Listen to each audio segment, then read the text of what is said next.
Hello, this is my book rec of the Alice Oseman verse.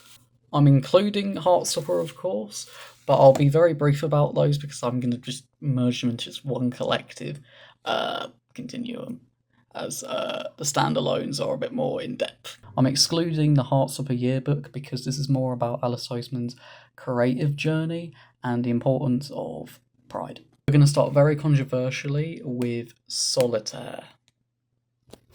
Although this is Alice Oseman's debut novel, and there's a lot of great elements, including the characters, of course, Nick and Charlie, Tori, and my very favourite, Michael Holden, I feel like is the weakest out of everything because Heartstopper itself was the passion project for Alice, and although this is very personal to Alice themselves, and Tori is a very complex character in both her asexuality and her depression, mental health and sexuality. It was very weak for me. It's just not for me, really. There's not really much to say aside from that, and the pacing was here and there, and although I did enjoy the plot point with Solitaire itself, once you read Heartstopper, it feels very on the arm rather than its own thing. Next is, just as controversially, the Heartstopper series as a whole. I love it. The characters are great. But when I compare it to the other standalone novels such as Radio Silence and I Was Born for This, I gotta say I prefer those. But let's just get on with it, shall we? Going as the lowest is Heartstopper Volume 4, even though I really like how they get into the mental health of Charlie and how Nick feels about the entire thing. I feel like it's just by far the blandest in my view. I really couldn't get invested in it, and aside from obviously what Charlie was going through, I feel like it was better encapsulated and put together through subsequent ones, even Volume 3. So I gotta say, unfortunately, Volume 4 is the lowest in terms of Heartstopper. These are going to be decimals I'm going to consider because they're only really half of a story.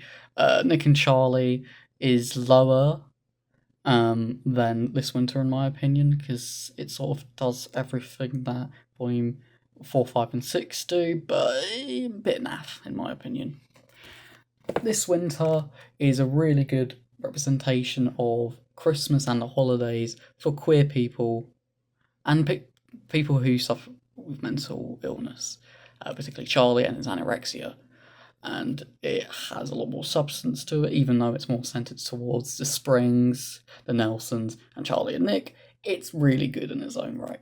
Next, I'm going to talk about Volume 1. Volume 1 is very low because, well, it is just establishing everything, but as it stands, aside from what's required for Charlie and Nick, it's also very low because we haven't really got that spark that Heartstopper has yet with what the friendships and the relationship itself blossoming yet. It's just getting started, so that's why I rate it as low as I do. But for a beginning, it's good. Next is Volume 3. I really enjoyed this one. There's a lot more of a dynamic between all the characters. There seems to be a lot more focus on the side characters especially, and it also taps into, of course, Charlie's mental health and his anorexia, and it introduces his anorexia explicitly. It was good. I really liked that they go to Paris and have a fun time, but it's not as high as the others just because I feel like they were trying to balance too much, but other than that, it's good. Next is Volume 5. It is good.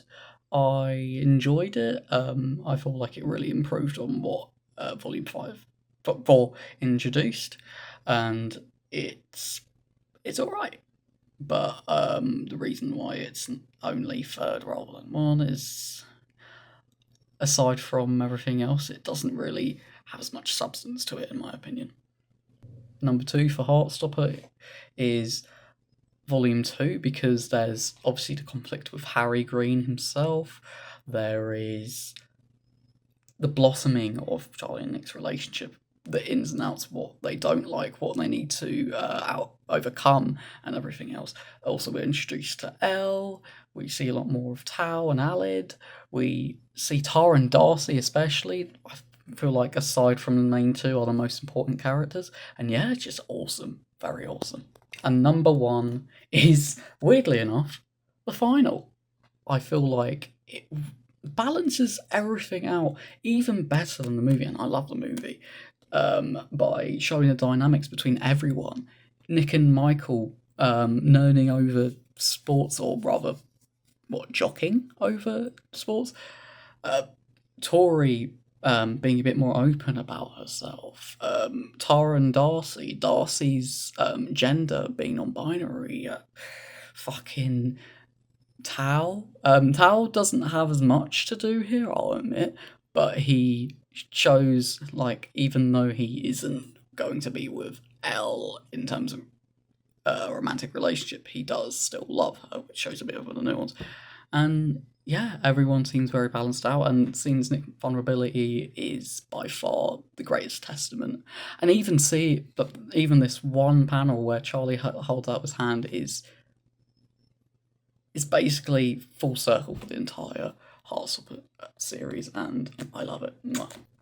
Third place overall is Loveless. Loveless is really great representation of queer sexualities in general, and just showing the nuance of sexuality and romance, that someone who isn't romantic or sexual can still be fascinated and infatuated by romance, and how they still have bodily functions. It's just they don't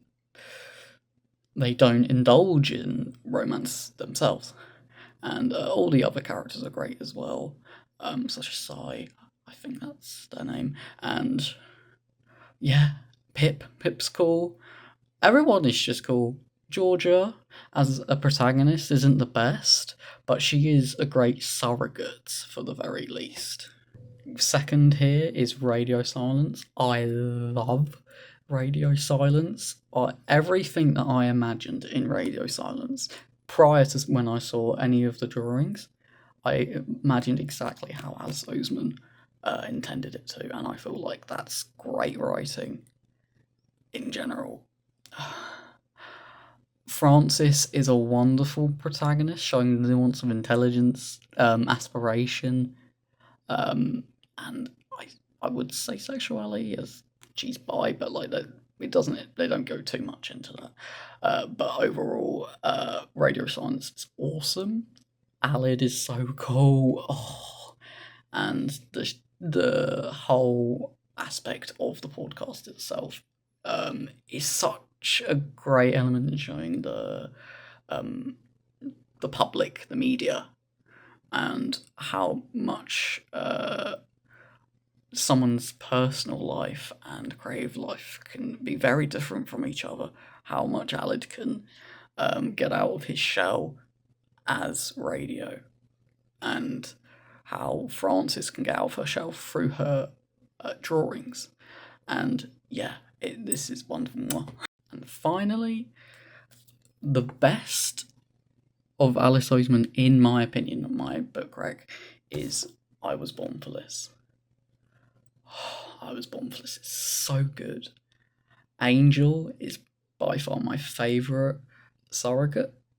She shows so much nuance in it, the Islamic religion. She shows a lot of nuance as a fan of a band. The arc is awesome. Jimmy, being both transgender and Christian, showed a lot more nuance that we don't really see that often in queer media, except from what I can recall, Sex Education. And yeah, it's so good. It shows, again, similar to Radio Silence, the difference between someone's personal life and their work life, and how Jimmy presents himself as this wonderful, majestic man, but in real life is a very anxious guy. And Angel shows definitely how compassionate she is. She shows a really interesting contrast between how much of a fanatic she was and she is as a person, as she's very compassionate, accommodating, and overall very social. What brought her to the Ark in the first place is friendship, and she managed to outgrow the Ark and make new friends, and that's why it's my favourite, because it's not just about being queer, it's about being a human. And everyone universally can be religious, or fanatic, or jealous, or anything like that. But the important thing about I Was Born for This, that it shows how us queer people are just people, and takes away a lot of the stigmas from religion and gender identity itself, and that's why it's my favourite. So that's my book rec of the Oseman verse, or rather Alice Oseman themselves. I look forward to reading more Alice Oseman, and when they do a new standalone book, I'm going to be so excited.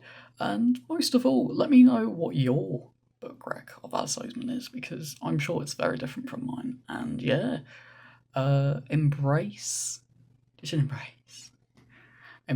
reading, embrace queer youth, queer experiences, queer romance, queer anything, and look after yourself.